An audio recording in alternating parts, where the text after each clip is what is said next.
Não foi sem razão que o Instituto dos Advogados de São Paulo, na sua programação, organizou essa reunião almoço, convidando o presidente do Tribunal Regional Federal da 4ª Região, o desembargador federal Carlos Eduardo Thompson Flores Lenz, para que pudesse hoje, nesta seleta audiência de intelectuais, refletir sobre a justiça e a política.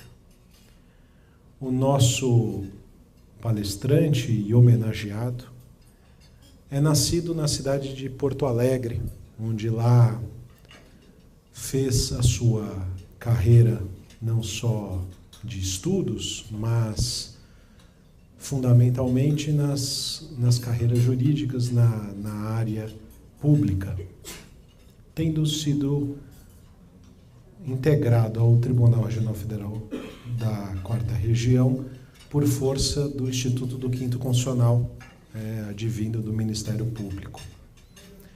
Tem uma visão também da advocacia. E esta carreira, na verdade, é resultado de um berço verdadeiramente esplêndido do nosso homenageado. Filho e neto de magistrados. Especialmente seu avô, todos nós conhecemos a biografia do ministro Thompson Flores, mas eu diria que essa figura que todos hoje teremos a oportunidade de ouvir foi moldada especialmente pela sua mãe. É uma figura de uma cultura e de uma educação ímpar, em tempos que, de fato, se prestigiava o estudo. E essa talvez seja a maior marca do nosso homenageado de hoje, que tem sempre se preocupado, no exercício da sua atividade, com a doutrina. A aplicação do direito por um magistrado, essa é a sua função principal, ela se distancia da realidade quando ela se distancia do estudo, se distancia da doutrina. O desembargador, presidente do Tribunal Regional Federal da 4ª Região, é detentor de uma das mais belas bibliotecas jurídicas e de umas personalidades mais cultas que eu tive a oportunidade de conviver na minha existência. Senhoras e senhores, recebam com aplausos o nosso homenageado, presidente do Tribunal Regional Federal da 4ª Região, desembargador Carlos Eduardo Thompson Flores Lenz. Senhoras e senhores, é um privilégio estar aqui com todos e mais do que as palavras que eu escolhi, algumas ideias para trocar com os senhores, há pouco eu dizia para o nosso presidente José Horácio, de reencontrar os amigos, pessoas que vieram de longe aqui, como a nossa estimadíssima professora Tereza Alvim, professor Ives Gandra, ministro Celso Láfia, presidente, doutor Urso, ministro Alckmin, presidente da Associação dos Juízes Federais, nosso estimadíssimo deputado e tantos outros que vieram aqui. Então, o mais importante é justamente essa possibilidade de poder partilhar com os senhores, digamos, alguns temas que nos afligem. E eu não irei cansá-los, mas eu selecionei, digamos assim, um tema que, quando me foi dado o tema da justiça e da política, e por óbvio, como juiz, eu não vou falar sobre política partidária, eu imaginei, eu gosto muito de história, e eu tenho sempre presente uma frase do grande escritor e pensador inglês Chesterton, e ele disse, numa de suas grandes obras, ele disse, todos os homens, todos, que foram homens da história e que se preocuparam em deixar algo para o futuro, tiveram os olhos fixos no passado. Eu interpreto essas palavras no sentido de que nós temos que conhecer bem o trajeto percorrido para que nós tenhamos segurança na caminhada que teremos pela frente. Então, eu selecionei, digamos assim, o que dentro da magistratura do Poder Judiciário tangencia a política e que possa trazer, digamos assim, alguns aspectos históricos, até porque eu não quero cansá-los, nós estamos num aprazível almoço, mas alguma coisa que desperte o interesse de todos nós, e eu vou procurar trazer alguns aspectos que não se encontra nos livros, né? Algo que eu recebi das minhas leituras, das minhas passagens, digamos assim, meu convívio com meu saudoso avô, né, que foi juiz durante 50 anos, né? Então, realmente, é um homem com quem eu tive o privilégio de conviver e me transmitiu muitos dos seus conhecimentos. E o que tangencia o mundo da política na órbita do Poder Judiciário, alguns aspectos da história das nossas instituições, a Justiça Eleitoral, né? E aqui, através dela, conta-se muito da história do nosso país nos últimos anos. A Justiça Eleitoral, nós não vamos achar nunca vi um autor tratar sobre essa questão. A partir do momento, digamos assim, a partir de quando se concebeu migrar para o Poder Judiciário, ele dirimir os conflitos que se dão na órbita das eleições. Isso se deve ao gênio de Benjamin Disraeli. E eu, professor Laffer, herdei de meu saudoso avô as Complete Works do grande Benjamin Disraeli, quer dizer, o grande primeiro-ministro da era vitoriana, quando ele promoveu a reforma das instituições políticas da Inglaterra, em 1868, quando ele assumiu o governo. Ele sempre se queixava, tem uma biografia maravilhosa dele, de André Mauroy, que eu sugiro para quem goste do Benjamin Disraeli, vale a pena ler. Ele sempre reclamava, eu cheguei ao poder muito tarde. Mas como ele sobreviveu muito, ele chegou com aquela experiência do self-made man, né? E ele, com a sua lucidez, ele percebeu que as instituições inglesas precisavam ser reformadas. E um dos aspectos, esse conflito que há das eleições de dirimir, que ficam, nós todos conhecemos o direito constitucional, a verificação dos poderes, é uma atribuição do Poder Legislativo, e ele mesmo, o próprio Poder Legislativo, ele pode verificar se os parlamentares eleitos preencheram efetivamente os resultados, correspondem aos resultados das eleições, né, os requisitos. Mas ele disse, esse conflito precisa sair da órbita do Legislativo e ir para a órbita do Poder Judiciário. Esta é a origem. Isso os senhores não vão ver em livro algum.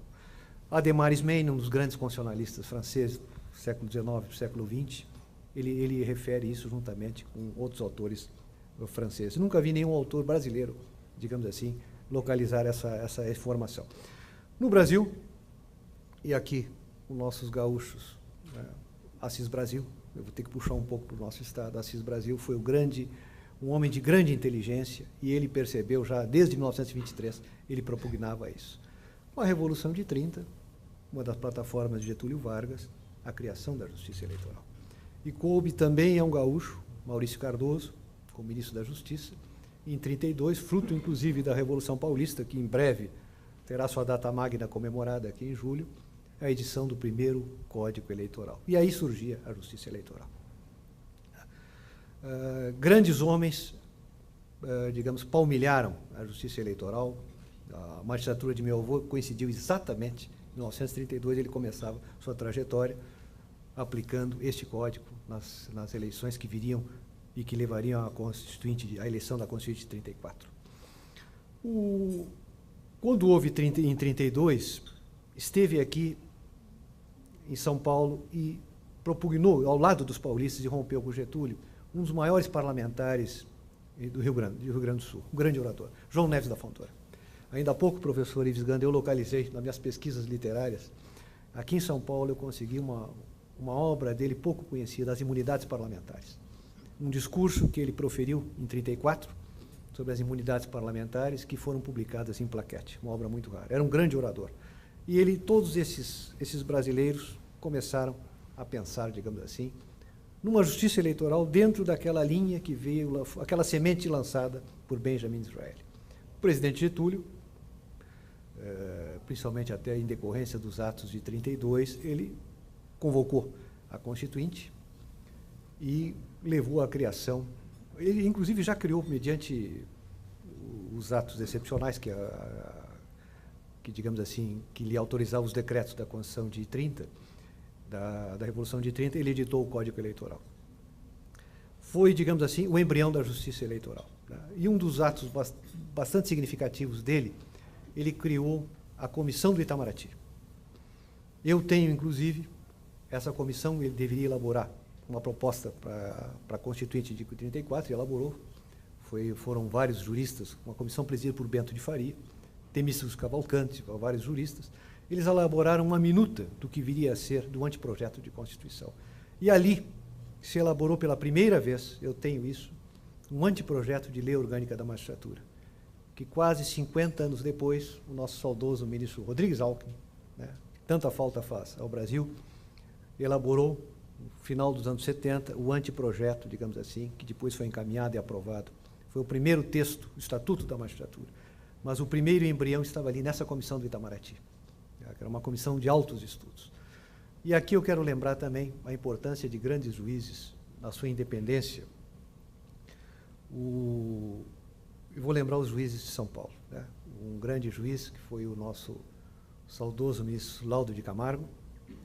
Sua Excelência, quando houve a Revolução em 30, ele foi nomeado interventor do Rio Grande em São Paulo.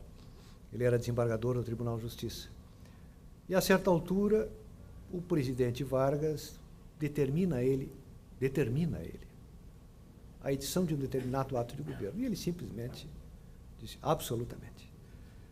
Mostrou a sua independência, exonerou-se imediatamente e retornou à cátedra do Tribunal de Justiça. Mas o presidente Vargas, que apesar de, digamos assim, tinha uma feição, digamos, autoritária própria da época, ele reconheceu tanto o valor desse homem que na primeira vaga do Supremo ele o nomeou. E naquela época, um dos poucos períodos que não houve intervenção do Senado nas nomeações foram justamente de 30 a 34, estávamos no regime excepcional, e no Estado Novo. Nessa oportunidade não houve, digamos assim, uma intervenção do Senado, porque simplesmente o parlamento estava dissolvido. Código Eleitoral, a Justiça Eleitoral começou a se compor, começou a prestar os seus trabalhos, o Tribunal Superior Eleitoral foi instalado, e o regime de 34 durou pouco. Durou pouco, logo depois veio a intervenção de 1937 do Estado Novo. E aqui eu separei, eu estou fazendo uma pequena análise mostrando alguns aspectos, digamos assim, da magistratura e da alta política. Eu separei dos anos de 37 dois aspectos que singularizaram, principalmente o início, digamos assim, do Estado Novo. Primeiro, no Estado Novo, logo um pouquinho antes dos meses que precedeu, o Tribunal de Contas da União, ao elaborar as contas, ao julgar as contas do presidente Vargas, pela primeira vez, manifestou-se por unanimidade pela rejeição das contas do presidente, porque ela não havia observado as normas de contabilidade pública. Essa decisão só foi a ser reproduzida quase 80 anos depois, em 2016, se não me falha a memória, já analisando as contas da ex-presidente Dilma. O relator dessas contas, para mim, até para o meu orgulho, foi um tio bisavô meu, o ministro Francisco Thomson Flores.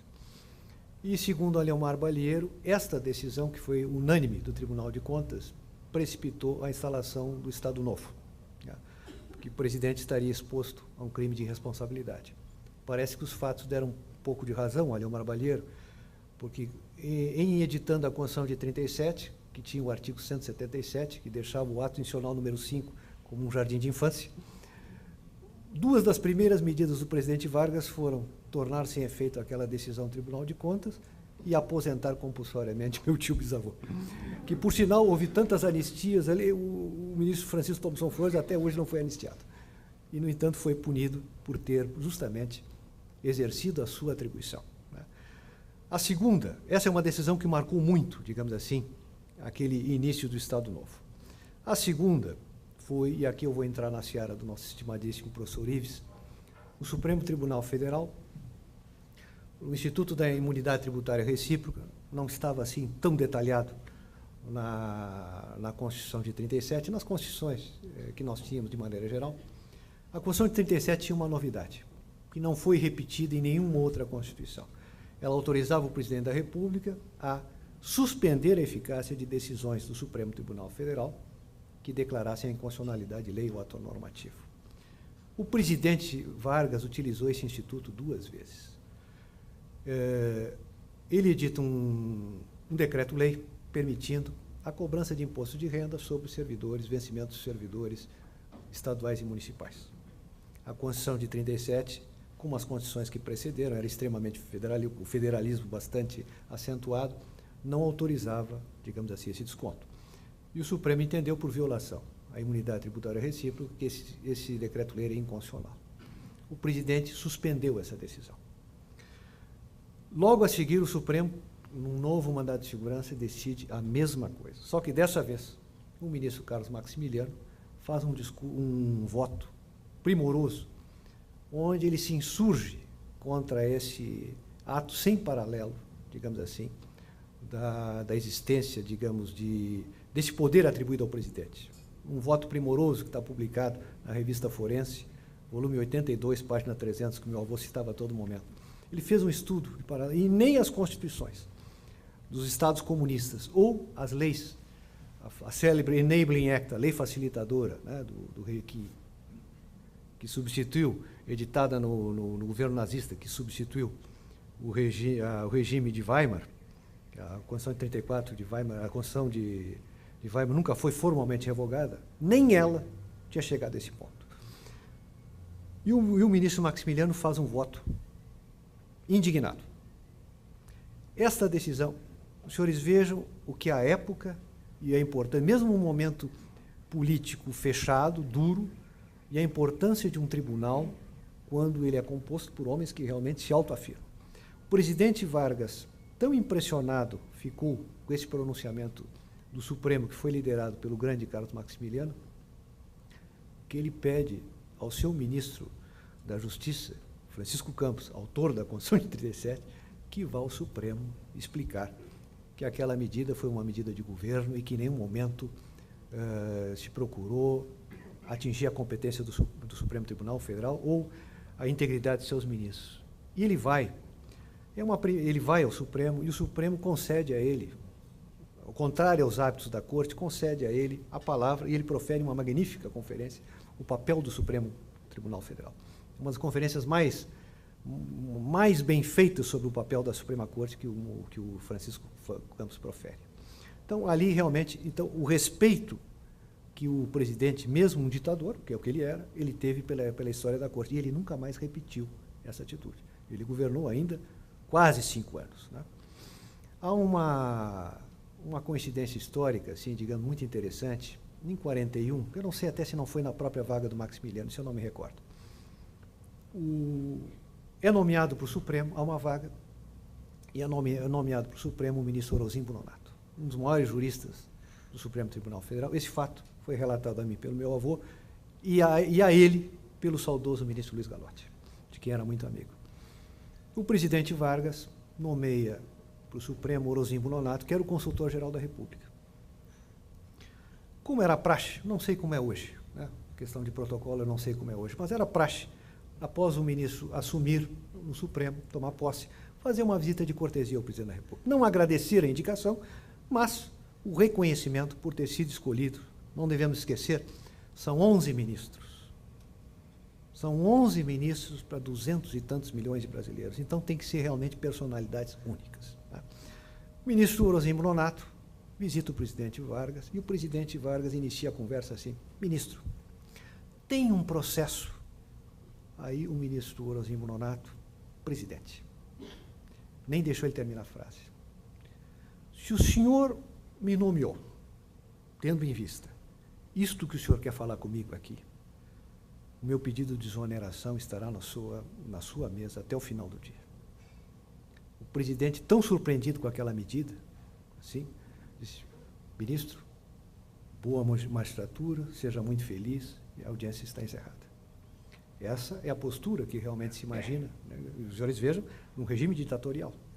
A grandeza, a força do juiz, Rodrigues Alckmin dizia, eu citei isso no meu discurso de posse, a força de um juiz é a sua grandeza moral. É com muita tristeza, às vezes, eu comentava há pouco com o professor Ives Gandra, que eu vejo, anuncia-se uma vaga no Supremo, qualquer que seja, e há uma romaria de porta em porta lá, no Legislativo, no Palácio Planalto, para distribuir currículo para ingresso nessa corte.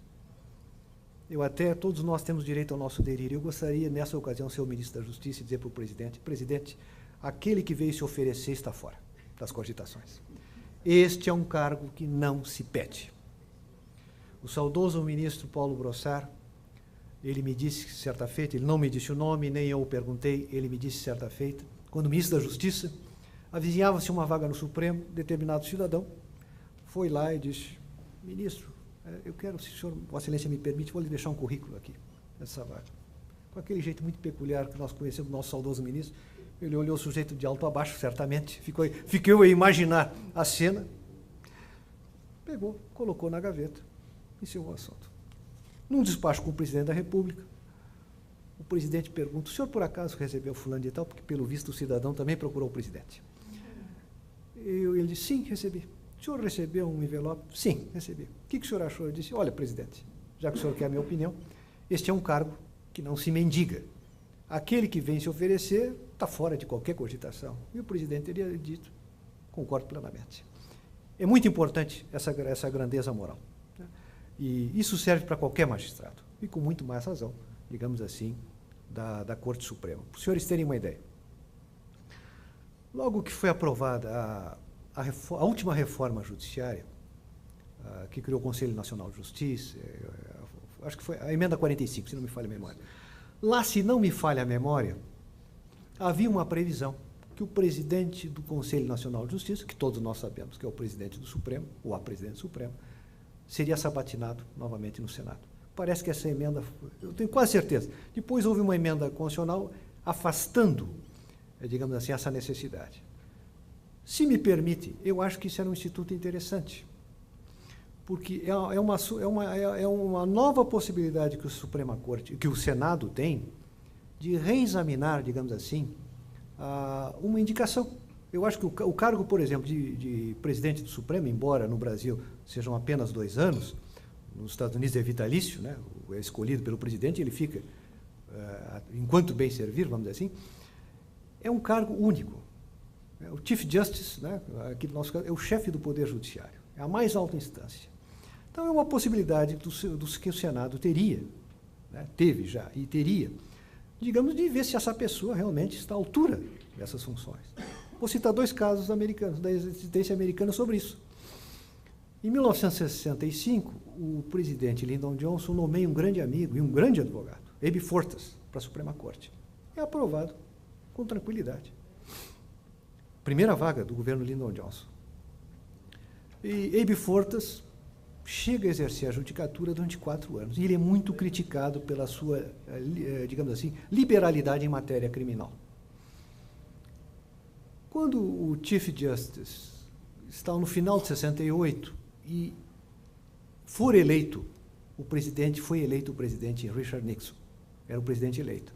E o Chief Justice, na ocasião, era Earl Warren, o grande juiz Warren, que originalmente era republicano, mas não gostava de Nixon.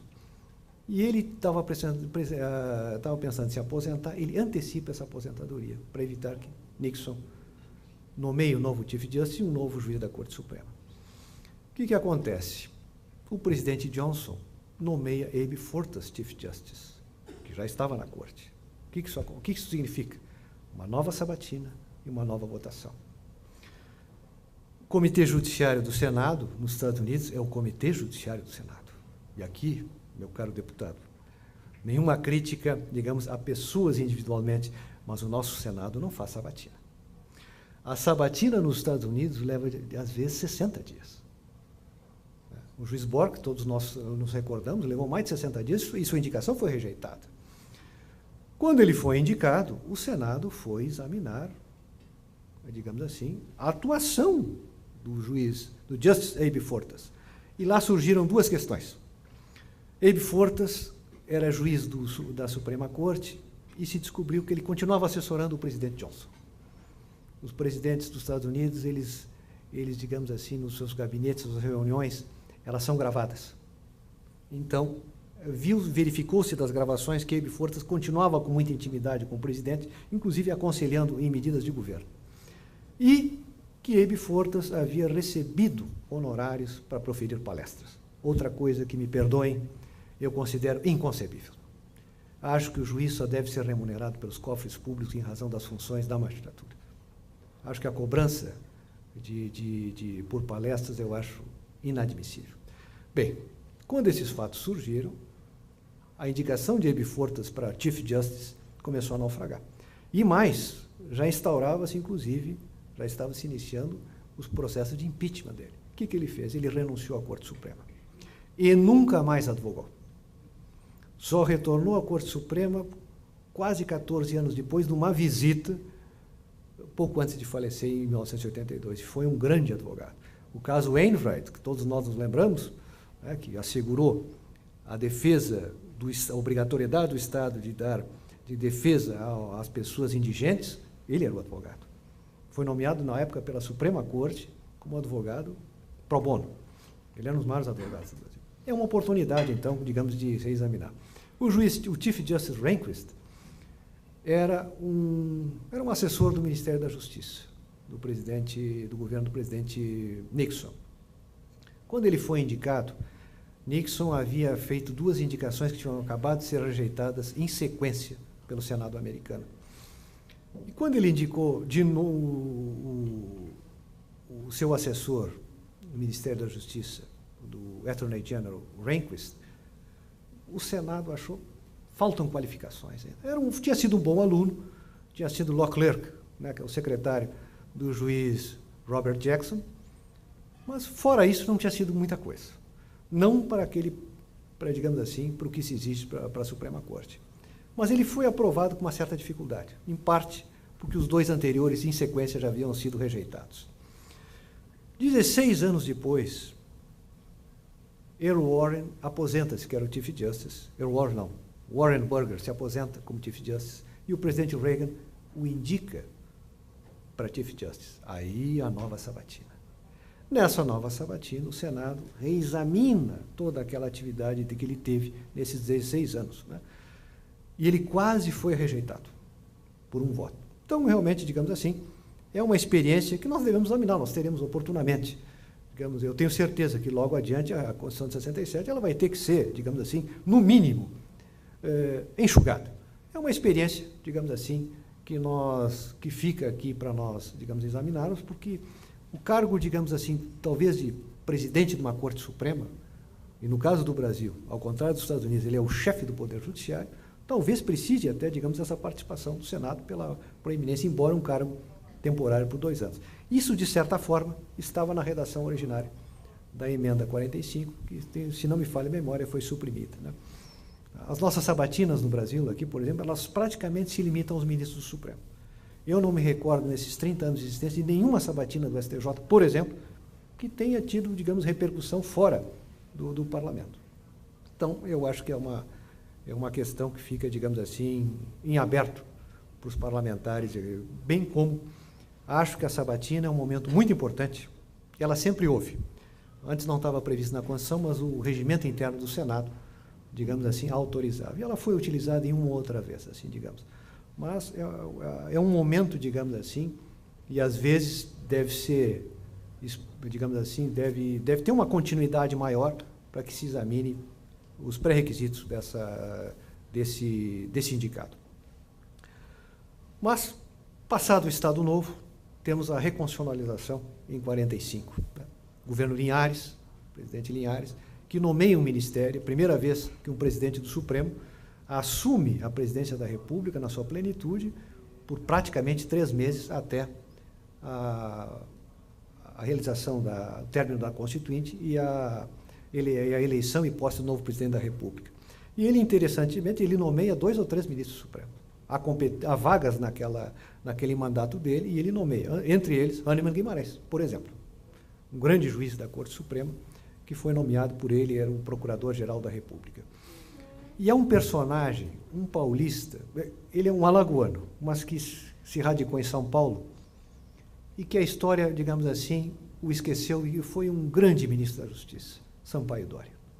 E aqui eu quero lembrar esse nome, prestar a nossa reverência a ele, porque ele justamente nesses 3 meses, houve um debate constitucional muito interessante inicialmente. Se com a queda do Estado Novo, simplesmente deveríamos voltar à ordem constitucional de 34, né? E colocando-se, digamos assim, à parte a Constituição de 37. E se chegou à conclusão que esse vácuo de existência, digamos assim, desse tempo, não poderia, aquelas leis que foram editadas com base na Constituição de 37, correria um sério risco de segurança jurídica e se entendeu, digamos assim, que deveria se manter a Constituição de 37, porém depurada de alguns de seus artigos, principalmente o famigerado artigo 177, que era uma espécie de um ato institucional. Esse trabalho coube ao grande mestre Sampaio Dória, que inclusive depois foi membro, acho que antes desse regime, ele foi membro do TSE na classe dos juristas. Então, aqui fica a minha homenagem ao grande constitucionalista, que teve esse papel de preparar as eleições, digamos assim, e permitir o retorno da democracia. No governo do presidente Dutra, aconteceu também, em relação a um momento de autoafirmação da Suprema Corte, cogitou-se da indicação para o Supremo Tribunal Federal de uma pessoa que aparentemente não estava à altura, digamos assim, do cargo. Os ministros se reuniram, e encarregaram o saudoso ministro Luiz Gallotti, que foi uma das indicações do presidente Dutra ao Supremo e tinha sido procurador-geral da República no governo dele, de transmitir ao presidente que esse nome não poderia ser aceito.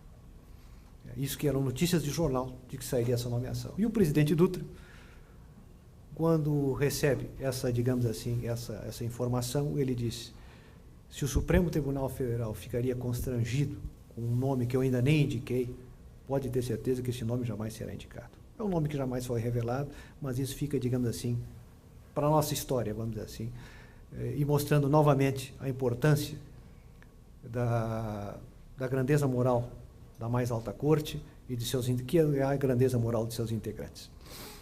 A justiça eleitoral, ela volta à sua plenitude em 46, os tribunais voltam a atuar e um novo Código Eleitoral, e inicia-se o processo de aperfeiçoamento. Há uma decisão muito interessante, muito discutível, né, do ponto de vista jurídico, que foi aquela em que o TSE, e depois foi a matéria até o Supremo, excluiu o Partido Comunista, digamos assim, e determinou a extinção do Partido Comunista e dos mandatos de seus parlamentares. E tinha uma bancada muito grande.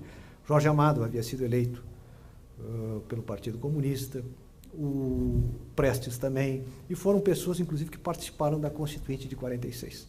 Então, essa é uma decisão que merece ser estudada, estabelece, digamos assim, por quê? Porque a Constituição de 46 vedava a vinculação de partido brasileiro a organizações internacionais. Então, esse é um acórdão, digamos assim, um dos acordos que merece estudo. Isso foi objeto de muita crítica, inclusive doutrinária, da parte dos estudiosos, mas é algo que merece ser estudado. Em 1965, já dentro digamos assim, de novas reformas na Constituição, se estabeleceu uma inovação, que é interessante de nós examinarmos, que até então, a nossa tradição era que as leis de inelegibilidade, os casos de inelegibilidades eram tratados única e exclusivamente na Constituição. A partir desta emenda número 14, de 1965, emenda à Constituição de 46, se permitiu que lei especial, ampliasse esses casos, naturalmente observados à Constituição. Em 1970, aprovada a Lei Complementar número 5, que foi a primeira lei complementar, e uma lei boa para a época. E aqui eu vou trazer um caso que está, digamos assim, na ordem do dia, uma questão da presunção de inocência.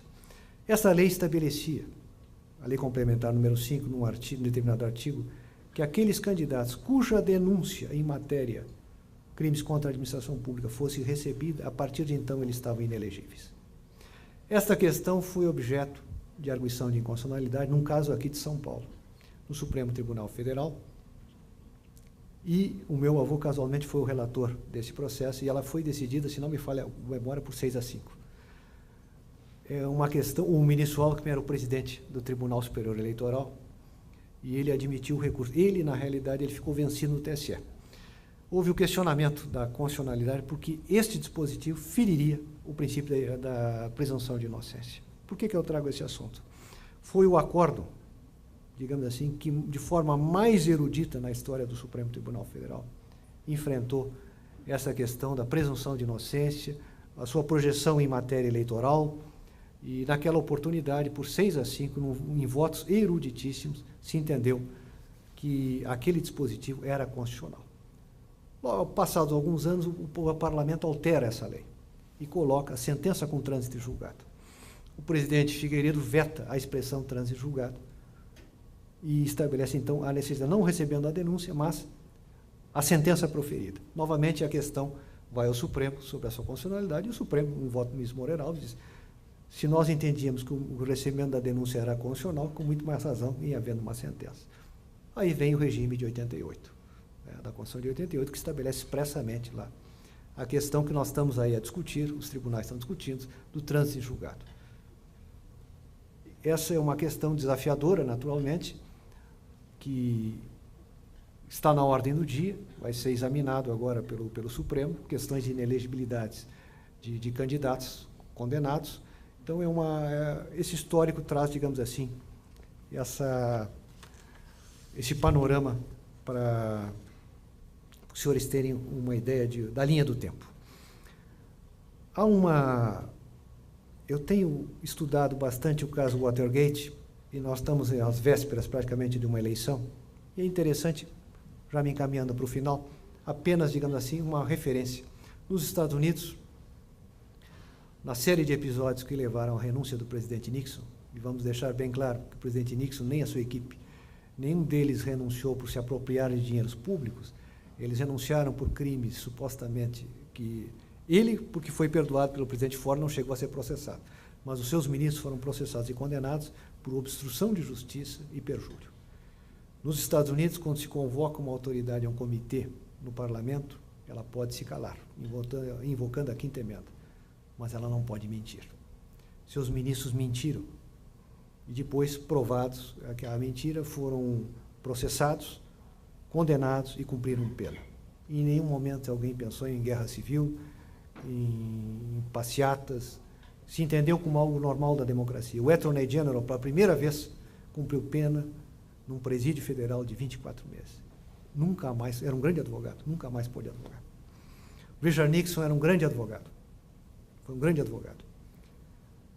Quando ele renunciou, ele mesmo solicitou na American Bar Association o seu descredenciamento, porque ele sabia que jamais poderia retornar à advocacia. Bill Clinton, que também sofreu o crime esse sofreu o processo de impeachment. Nixon renunciou antes, o processo, digamos assim, não foi adiante. Mas Bill Clinton, o processo houve, foi autorizado, ele foi julgado e foi absolvido, por poucos votos, mas foi absolvido, mas o governo dele acabou naquele mesmo instante. Terminado o governo, ele solicita o seu credenciamento na Suprema Corte. Lá, nos tribunais americanos, são os juízes, a corte que credencia os advogados. Ele nomeou 4 juízes para a Corte Suprema. Obteve um unânime e rotundo não. E ainda quis saber o porquê. O senhor mentiu no caso Mônica Lewinsky. Nunca mais pôde advogar. São exemplos, senhores. Eu estou me encaminhando para o final. Isso aqui eu quero deixar algo leve. São exemplos. Nós estamos diante de eleições, nós estamos em momentos desafiadores. Não vou dizer que seja a eleição mais importante que nós temos pela frente, mas certamente é das mais importantes. Os exemplos da história, elas nos ensinam muito. O que serviu para a maior democracia do mundo, quem sabe possa nos inspirar. A independência, digamos assim, de magistrados, a conduta na política. Eu me recordo sempre de uma frase de Anatole France, que foi um grande crítico dos magistrados. No seu Cranqueville, ele tem uma frase lá muito interessante. Eu não receio as más leis, desde que aplicada por bons juízes. Então, senhores, nós vivemos um momento, assim, digamos, de apreensão, de grande expectativa. Outro dia, eu lendo os discursos do grande presidente Roosevelt, que eu admiro muito, eu me lembrei de um discurso que ele proferiu no início de 1941. No final daquele ano, os americanos declarariam guerra às potências do eixo, face àquela brutal agressão a Pearl Harbor. O grande presidente, ele profere o discurso das chamadas 4 liberdades, que é um discurso que merece ser rememorado. A liberdade de pensamento, a liberdade de trabalho, a liberdade de pensamento e a principal de todas as liberdades, a liberdade de não ter medo. Esta, eu acho, digamos assim, que nós precisamos exercer essas 4 liberdades. O Poder Judiciário está atuante, as nossas instituições estão funcionando, o nosso apoio à democracia é incondicional, e observando naturalmente a Constituição e as leis, né? Então, os advogados estão aí presentes. Os julgamentos no Brasil são todos públicos. A maior democracia americana, os julgamentos são em chambers, né? Eles só vêm a público para comunicar, digamos, o resultado. Mas, no Brasil, nossos julgamentos são públicos. E eu gostaria de finalizar, meu caro presidente, já que eu estou na casa dos advogados, lembrando uma pequena passagem, muito apropriada, do maior dos advogados brasileiros, Rui Barbosa. Se me permite, e com isso eu encerraria a minha explanação. O grande Rui, e essas palavras que resumiram o credo da vida dele, e elas são o credo da nossa vida, há praticamente 100 anos atrás, disse o seguinte, em palavras que me parecem de plena atualidade. Eu creio na lei, e não creio senão nela, mas na lei em sua verdade, em sua inteireza, em seu espírito desinteressado, sem cumplicidades com as conveniências dos amigos, nem capitulações ante as exigências do poder. Creio no desenvolvimento da República, se ela se estribar na legalidade, mas vejo a legalidade profundamente viciada pelos estilos do Congresso, pelo arbítrio do Executivo. Creio que a ordem não pode florescer senão no seio da estabilidade e da justiça, mas vejo os depositários da ordem respirarem deliciosamente na agitação, animando-a, promovendo-a, propagando-a, e sinto empolarem-se, cada vez mais acirradas, as paixões políticas em que a vida oficial parece comprazer-se. Creio de dia em dia mais urgente um apelo a todas as forças vivas da nação, a todos os elementos válidos e sinceros do patriotismo brasileiro. Mas vejo a política tender de dia em mais dia à subdivisão, ao personalismo, ao espírito de grupo. E já não sei como acabo por descrer, mas não descreio, porque da própria intensidade desses males há de nascer a regeneração, em um movimento da consciência nacional, recuando ante o caos demagógico que nos ameaça. Que esse movimento se opere pela ação das forças constitucionais será o caráter da sua legitimidade e a condição da sua eficácia. Com a lei, pela lei, dentro da lei, porque fora da lei não há salvação. Foi um privilégio ter estado aqui com os senhores e me perdoem se eu me estendi nessas breves reflexões. Muito obrigado.